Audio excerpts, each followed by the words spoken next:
Hi friends, मी प्राजक्ता. मी तुमचं सगळ्यांचं स्वागत करते आहे माझ्या छोट्याशा मिनी व्लॉगमध्ये. तर हा होता मंगळवारचा व्लॉग. तर सकाळी उठून मी मुलांचे टिफिन केलेत आणि 6:45ला त्यांची स्कूल बस येते. तर दोघींनाही छान असं रेडी केलं. नंतर त्यांना नाश्त्याला चहा आणि बिस्किट दिलं आणि दोघीही स्कूलला जाण्यासाठी येथे निघाले आहेत. तर दोघींनाही मी स्कूलला सोडून आले आणि त्यानंतर घरातली सारी कामे करून मी इथे पूजेला बसले. कारण काल होता मंगळवार, माझा कुंचन सेवेचा आणि स्वामी समर्थांच्या पूजेचा दिवस. तर इथे मी छान अशी पूजा मांडली आहे. तर कुंचन सेवेची पूजा तुम्ही करत असाल तर नक्की कमेंट करून मला सांगा.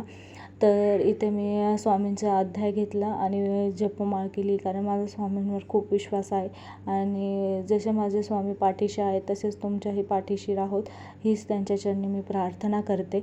आणि नंतर मी जपमाळ केली आणि स्वामींना छान असा मुजरा करून मी माझी पूजा कंप्लीट केली आहे. नंतर इथे मी दुपारचं जेवणाची तयारी करत होते. तर छान अशी मी दुपारच्या जेवणाची तयारी केली आहे आणि मुलींना घरी घेऊन आले कारण आम्हाला जायचं होतं मेळ्याला. तर इथे मी, माझी मुलगी, आम्ही छान असंही रेडी झालो आहे मेळ्याला जाण्यासाठी. तर इथे छोटंसं मी रील बनवत होतो. नंतर सई, मी आणि आनिया आम्ही निघालो आहे मेळ्याला जाण्यासाठी. तर इथे आम्ही पोचलो होतो मेळ्यामध्ये.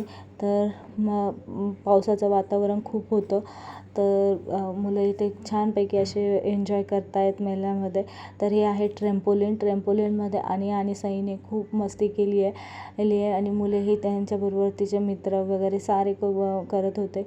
तर इथे होतं तंबोला गेम्स. तर आणि तंबोला गेम्समध्ये पार्टिसिपेट केला होता. नंतर झालं म्युझिकल चेअरमध्येही मुलांनी पार्टिसिपेट केला.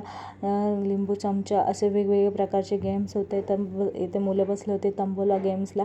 तर मुलांनी छान असं तंबोला गेम्स खेळले आणि नंतर आम्ही घरी आलो. तर घरी आल्यावर सईचा मी अभ्यास घेतला कारण सईचे एक्झाम चालू आहे. तर एक्झामचा अभ्यास मी इथे घेत होते. नंतर रात्रीचं जेवण बनवलं आहे आणि प्रत्युष माझ्याबरोबरच किचनमध्ये होता, दीदीचे स्केटिंग खेळत होता. नंतर आणि मला पीठ मळण्यामध्ये मदत करत होती कारण तिला घरातली कामे करायला खूप आवडतात. तर काल होता मंगळवार आणि अंगारकी चतुर्थी. तर मी गणेशजीसाठी छान असे मोदक केले, मुलांनी आरती केली, जेवण केलं आणि झोपायला गेलो. तुम्हाला आवडला असेल तर लाईक करा, शेअर करा आणि कमेंट करा.